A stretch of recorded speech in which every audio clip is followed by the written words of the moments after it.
Donkey Kong is hands down one of my favorite video game franchises of all time. Which means my life fucking sucks. So it's obvious that it's no secret that the Donkey Kong franchise on its own is practically 6 feet under. If it wasn't for Mario, who ironically enough originally originated from Donkey Kong, the series would probably cease to exist as it is. But because the two somewhat share the same universe in a more direct way than most other Nintendo franchises, Donkey Kong remains living.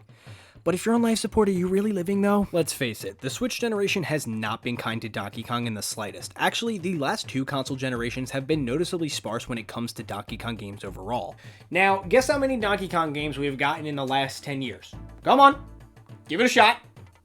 That's right, 1. Now, granted, Tropical Freeze is a phenomenal game, and if you ask me, I'd rather wait and get a really good game than to get constant slop every fucking year, but over a decade for just one new game is really pushing the envelope. Even comparing it to a series like Metroid, which is notorious for its lengthy amount of time between releases, has never gone a full decade without releasing a new game. And before any of you say it, no, the Tropical Freeze Switch port and, well, now Country Returns HD doesn't count in the slightest. Now, me being the huge Donkey Kong fan that I am, of course I'm excited to play Country Returns for the fucking millionth time, and in HD, which makes it different. But on a more serious note, despite the fact that I am unironically anticipating this game's release, I can also recognize the fact that there really isn't a good reason as to why we're getting this at all. When we look at most games that release like this, there is good reasoning that usually follows them, but when it comes to the strange case of Country Returns HD, it's completely devoid of any good reasoning for its existence at all. Now, most people have been inclined to just say, why not? We have Tropical Freeze on the Switch, we might as well port the first game too. But considering that decision took a staggering 7 years to become a reality, the question reverts back to why now?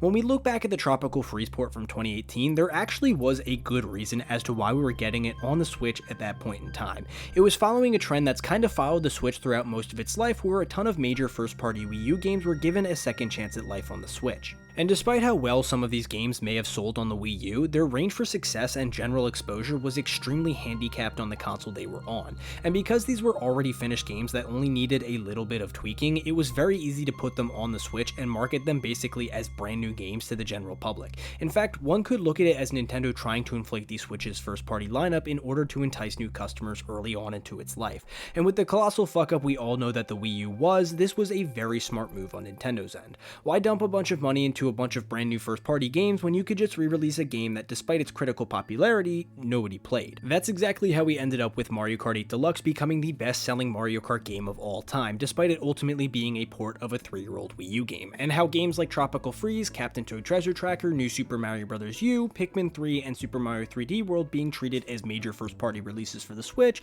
despite them previously being on the Wii U. But Country Returns doesn't really have that excuse. It was initially released for the Wii back in 2010, and then later ported over to the 3DS in 2013, both of which are some of Nintendo's most popular and successful devices, with a combined sales number of over 250 million units sold, which means that this game had a fair enough shot on each of the consoles it was on. So then maybe this one was done out of pure passion and love for the original game, but when we look back at the gameplay footage presented in the Direct, all this screams is that it's Donkey Kong Country Returns in a higher resolution. Seriously, compare this to the recent Thousand Year Door remake or the Mario RPG remake, and you kind of see what I'm getting at. Hell, even look at the most recent Dark Moon remake for the Switch. Although it's not as touched up or as glossy as some other games, just having this 3DS exclusive game playable on a home console is reason enough for it to exist. What I'm trying to say here is that although I'm excited to wait another few months for a basic HD Wii port, none of the reasonings for other games like this is really applicable to Country Returns HD specifically. And the reason that matters so much is because it makes a much better alternative that much more possible.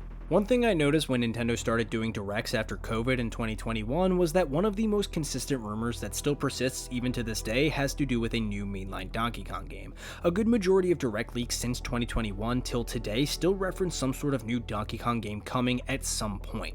Granted, I know this is kind of a stretch because at the end of the day these have all remained rumors, but if you do follow this line of reasoning, then it makes this upcoming release make that much more sense. Compare it, if you will, to last year's Metroid Prime Remastered. If any of you followed the long rumor and speculation cycle surrounding just the remake, then you know that there was always a purpose behind it.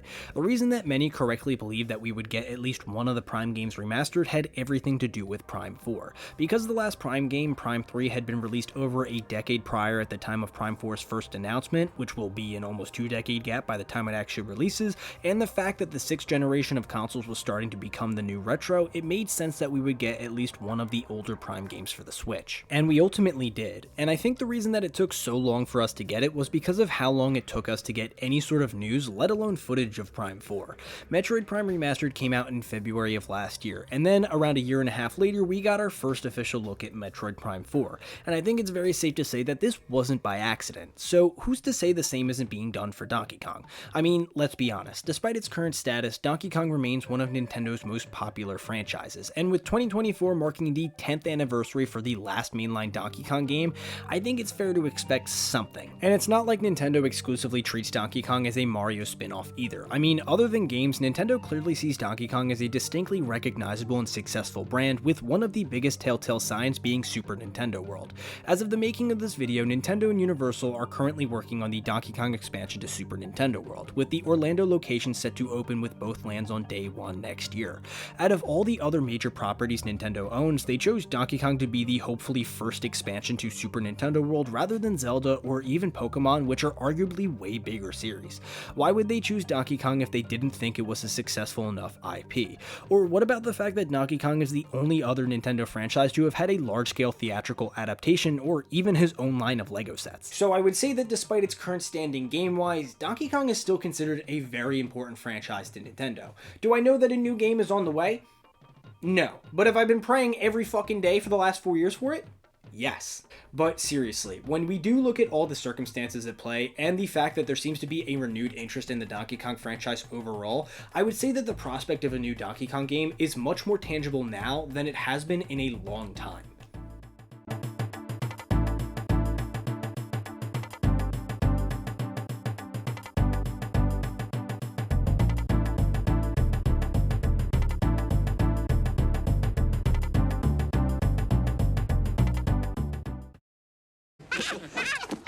Monkey!